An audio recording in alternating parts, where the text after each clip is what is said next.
नमो बुद्धाय बनते जी। नमो बुद्ध उपासक। मेरा प्रश्न है बनते जी कि अ, कायानुपස්සना, वेदना वेदनानुपස්සना, कायानुपස්සना और धम्मानुपස්සना, ये चार ध्यान हैं। तो शॉर्ट में इनका अलग अलग से महत्व बताइए, कैसे किया जाता है, इसका एक महत्व बताइए। शॉर्ट में कायानुपासना मतलब सीधा समझ में आता है उपासक। ये शरीर के ऊपर बताने वाला सब्जेक्ट है। तो कायानुपासना उपासक, तो कायानुपासना, वेदनानुपासना, चित्तानुपासना और धम्मानुपासना, ये चार सतिपट्ठान को बोला जाता है। तो काय को सबसे पहले महत्व दिया गया है, क्योंकि कोई बिना काय को समझे हुए वेदना को समझना मुश्किल है, चित्त को समझना मुश्किल है। इसलिए कायानुपासना पहले दिया है। तो कायानुपासना में बहुत कुछ आता है। जैसे में जो आनापानसति, इरियापत, एक एक शरीर को इधर उधर घुमा रहे हैं, किस एरिया में हम हैं, कि चलना फिरना आना खाना वो सब सती स्मृति से कर रहे हैं। तो ये कायानुपासना में आते हैं। नव सेवितिका और अशुभ ध्यान, ये सब कायानुपासना, जो काय से रिलेटिव है वो सब कायानुपासना में आता है। जो वेदना से रिलेटिव है, संबंध है, जैसे सुख दुख उपेक्षा, जो वेदना उत्पन्न होता है वो वेदना अनुपासना। जैसे में कुछ भी सरागम हो, अच्छा वेदना हो सकता है, में सुख का वेदना, दुख का वेदना, दुखम सुख वेदना, या और भी जो भी वेदना है वो सब वेदना अनुपासना में आता है।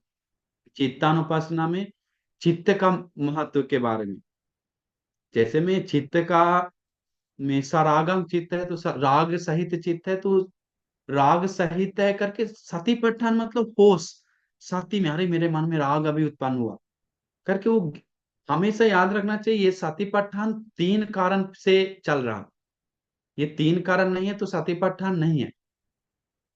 मतलब कायानुपासना, वेदनानुपासना, चित्तानुपासना, धम्मानुपासना, ये जब चल रहा है तो तीन कारण पे बोलता, आतापि संपजान सती में। आतापि मतलब क्लेश, क्लेश को तपाने का वीर, क्लेश को नष्ट करने के लिए, उसको जलाने के लिए, उसको हराने के लिए, गिराने के लिए जो वीर है, उत्साह है, उसको तो आतापी। संपजान मतलब संपजान तो ज्ञान के साथ, ज्ञान के साथ, सातिमा मतलब साती स्मृति के साथ। ये साती स्मृति ज्ञान के साथ और वीर के साथ, ये तीन जोड़ने के बाद सतीपट्ठान उसको बढ़ता है। अगर उसको वीर नहीं है तो क्लेश तपाने का, नष्ट करने का, ज्ञान नहीं है तो आता भी संपजान में हो, ज्ञान नहीं है तो, पूरा ज्ञान नहीं है तो, और सती नहीं है तो वो में ज्ञान से मान वो आगे सतीपट्ठान नहीं बढ़ा सकता। इसीलिए काय कायानुपास्य विहरति, काय को काया के रूप में देखकर वो जीवन बिताता है, विहरता है, गुजरता है। आतापि संपजान सती में विनय लोके, अविद्या दो मनस्य, जो मन में अविद्या और दो मनस्य, आशा और गुस्सा, नाराजगी जो उत्पन्न होता है, उसको नष्ट करते हुए वो वीर्य कर रहा है, ज्ञान से मनन कर रहा है, वो सती में रह रहा है, होश में रह रहा है। तो हमेशा वो प्रैक्टिस करता है, चाहे वेदना हो या धर्म हो या चित्त का स्वभाव हो, कुछ भी, चित्त को निवरण स्वभाव हो, कुछ भी एनी धर्म है, वो सारे स्वभाव को वीर्य के साथ, क्लेशता पाने का वीर्य के साथ, सती स्मृति के साथ, ज्ञान के साथ देखते हुए उसको रहता है। तो वो सतीपट्ठान में है। ऐसा नहीं कि काम राग मन में आया तो हम लोग समझ गए काम राग मन में है, या अच्छा नहीं है, अकुशल है, तो सतीपट्ठान में है, होश में है।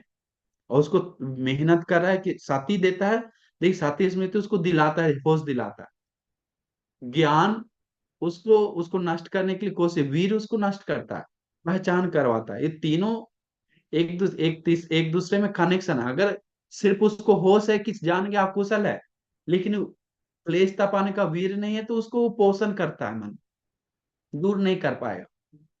और मना दैनु में मना नुअन है, अच्छा ज्ञान नहीं है तो, पूरा फ्रेश ज्ञान नहीं है तो उसके ऊपर एक ज्ञान नहीं है तो वो उसको में वीर्य करने के लिए उसको शक्ति नहीं मिलता। तो एक दूसरे में ये तीनों बहुत जरूरी है सती पट्ठान बढ़ाने के लिए। हम एक दिन स्पेशल सब्जेक्ट लेंगे सती पट्ठान को। हम एक बार वो रीड करने के बाद मन रेडी हो जाता है, रीड मतलब मन स्टेबलाइज करना पड़े उसके लिए, तब वो बता पाएंगे। साधु साधु साधु। हेलो, वंदा में बनते जी। आशीर्वाद उपासिका। बनते जी, मेरा प्रश्न ये था कि जो हमारे ज्ञातिगण होते हैं, जैसे नाना नानी, दादा दादी, चाचा चाची, तो किसी किसी को वो बहुत अच्छे मिलते हैं और किसी को मतलब वो उतना अच्छे नहीं होते हैं, तो वो किस कर्म की वजह से होता है ऐसा? अच्छा प्रश्न पूछे। आप पूछ रहे हैं किसी को न्यातिगण अच्छे मिलते हैं, किसी किसी को न्याति हाँ, रिश्तेदार अच्छा नहीं मिलता है।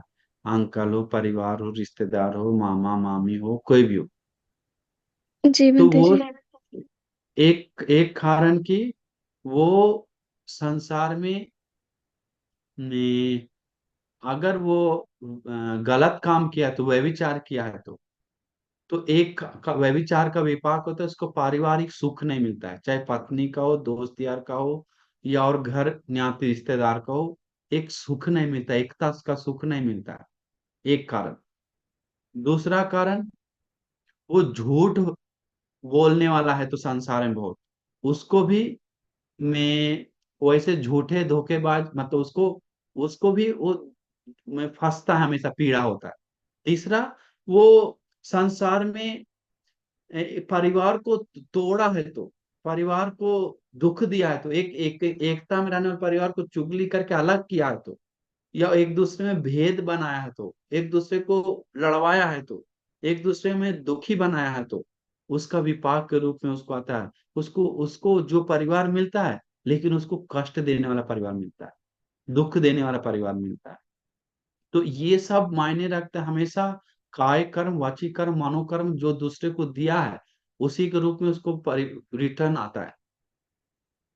तो वो अगर उसको पत्नी, बाल बच्चा और पारिवारिक सुख नहीं है तो, और बहुत निंदा अपमान मिल रहा है, तो सीधा व्यभिचार का विपाक है संसार में। लेकिन अगर वो अंकल आंटी भी ऐसा प्रॉब्लम है तो वो अनिवार्य दूसरे को लड़वाया है, दूसरे को भेद करवाया है, दूसरे को दुख दिया है वचन से, दूसरे को शारीरिक दुख दिया, हिंसा पहुंचाया, उसका विपाक से।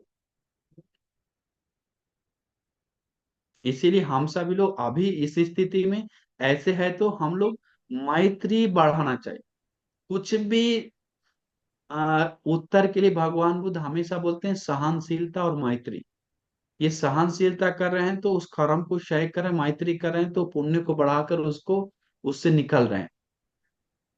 तो इसीलिए ये कुशल करते हुए में हमेशा प्यार से जुड़िए, आपको रास्ता निकलेगा, उसके बीच में सुख से रह पाएंगे आप सोचना चाहिए ठीक अच्छा है, ऐसा हो रहा है, हमको और मैत्री बढ़ाने के लिए हमको वातावरण तैयार होगा, हम और मैत्री बढ़ाएंगे और हम सहन करेंगे, मेरा पुण्य और बढ़ेगा इस सब चीज में करके मन को एक स्टेबलाइज करता है हर जगह के अनुसार।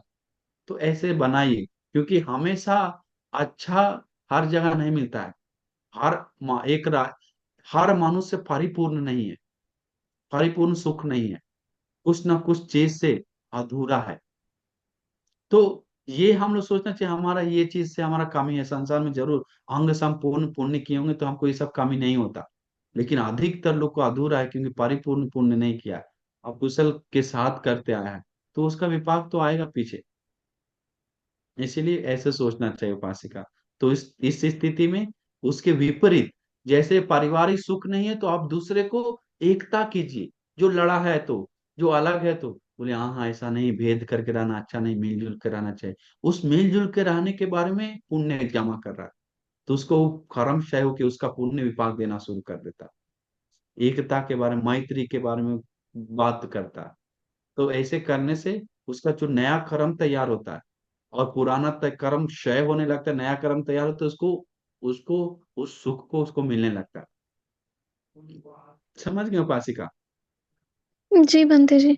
अगर बनते जी उनके ऊपर अगर गुस्सा है तो क्या उनसे बात करना बंद करना चाहिए? या फिर सिर्फ मैत्री ही मन में लाकर कि गुस्सा, मतलब देखिए आप मैत्री में किसी ही रहना ऐसे है, चाहिए? हम सरल बता रहे हैं, किसी को देख रहे हैं, उसको देखने का गुस्सा आ रहा है, हुँ, इसके बाद वो उसका वचन इतना हार्ड है, टाइट है कि हमको सह नहीं पा रहे हैं, तो साफ बता रहे हैं, ऐसा भी कोई कोई है, क्योंकि कोई लिमिट होता है किसी को सहने का। आजकल पावरफुल नहीं है हम लोग, तो उस स्थिति में उसको उस चीज को हट कर, ठीक है, उसके सामने जा रहे हैं तभी हमको ऐसा प्रॉब्लम हो रहा है, हम तो सिर झुका कर रहेंगे, शांत रहेंगे, उस चीज में बोलने लगेगा तो हम चुप रहेंगे, उसके सामने नहीं आएंगे, थोड़ा कम जाइए। जैसे मैं अपना मम्मी पापा को छोड़कर, मम्मी पापा हमेशा पास में रहना चाहिए, किसी भी तरह सेवा करना चाहिए। जैसे कोई बगल का परिवार है, वहां जा रहे हैं तो लड़ाई हो रहा है, झगड़ा हो रहा है, तो उस परिवार में मत जाइए। वो आपको निंदा कर रहा है तो उसके पास मत जाइए, साइड हो जाइए। आपको गुस्सा बढ़ रहा है तो उसके देखकर नाराज हो रहे तो उस जगह पे मत जाइए, उस दोस्त से मत मिलिए, उस फ्रेंड से मत मिलिए, कम कीजिए। जी बंधु मैत्री जी। अगर मैत्री फैला देते हैं सबके ऊपर तो नंबर वन है, लेकिन मैत्री तो फैलता नहीं है। हम 100% बोल रहे हैं, देखने का गुस्सा आएगा ही आएगा। तो उस स्थिति में बुद्धिमान रूप से उसको हटकर दूर से मैत्री कीजिए, दूर से मैत्री फैलाई, दूर से मैत्री दिखेगा तो आप चुप रहकर, सिर झुकाकर, नहीं जानने जैसा रही, वही कह सकते हैं। जी समझ बंधु गए? जी, समझ हम्म, गई। जी, हम समझ गए, नमस्ते पारिवारिक बंधु। प्रॉब्लम अच्छा से समझते हैं, क्योंकि एक बोलते हैं तो 10 बोलता है लोग, घर का लोग ऐसा है। जी बंधु जी। साधु, साधु, साधु।